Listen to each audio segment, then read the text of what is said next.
All right, this is what I'm starting with, guys. Just a regular grinding disc for the 4.5-inch grinder. I have this adapter. Not sure what the heck I was using this for years ago. Maybe to screw into here and put it in like a drill press or in the milling machine, something like that. And then I had this left over for a project I did, which I'm not going to mention now because I'm going to start making videos on it. But anyway, I had this left over. I'm going to cut off this little end right here, and I'm going to mount this in my lathe. This does have a temper to it, so I'm not positive I'm going to be able to weld it. Drill it that successfully. But I'll know more when I cut it. You could usually tell by the sparks coming off the grinder. Might also be able to heat this. This is nickel plated, but I think that should come right off. Might be able to heat this up and take the temper out just enough to drill it. My plan is to drill it and kind of make it a press fit to get this guy in there. If I have to, I'll leave a little space and I'll just put a bead of weld around. But for the most part, I want to get the shaft down in the hole to hold it concentric. All right, I got it chucked up in the lathe. I cleaned up the end of it and it cut really nice and easy. So I don't believe it's that hard. I also just center drilled the end and that cut pretty good. Got this drill bit set up. It's a little smaller than what I need. I'm gonna run that in and then see if I can find a tiny little boring bar to just get this to a press fit. All right, guys, I spoke too soon. The temper was too much for my drill bits. So I chucked up a little 4-flute end mill I have here, and I'm just going nice and slow using some cutting fluid, and that seems to be boring out the hole pretty good.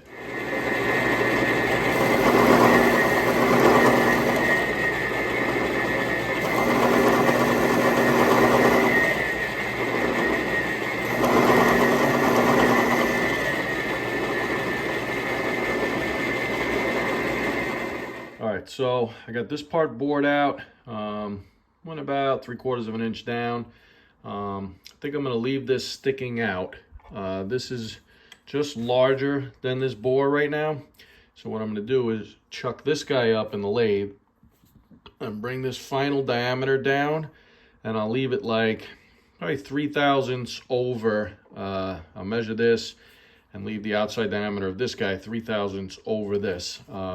I'll heat it up with the torch, and then I'll go over to the hydraulic press and just press it down. Once it cools, I don't think I'm going to end up welding this. I think I'm just going to leave it the way it is because it's just for a wire wheel like I showed you guys earlier. All right, I came over to the hydraulic press. I'm not sponsored by them, so I'm not going to show the name. I'm going to just heat up the top of the arbor here and then see if I could just nice and easy press in the threaded end like that.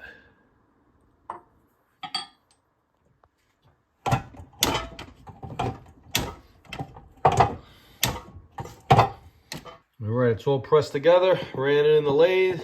It's nice and true. I did press it a little.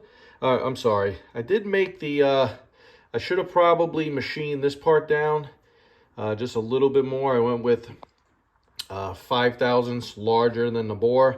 I did heat this up, but when I pressed it down, I had some material that kind of spewed out of the sides here. So I think 3/1000 would have been perfect for this guy.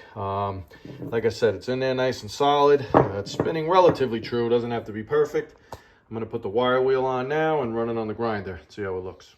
All right, we're looking pretty good. Just going to take this now, screw it onto the grinder, just like that. When I screw these attachments on, guys, I don't go crazy. Grinders spin clockwise, so they tend to tighten whatever you put on. I'm gonna see if I can rig up this camera right now, finish screwing this on, and just spin it on the grinder and see what it looks like. All right, that's looking good. Actually came out way better than I expected.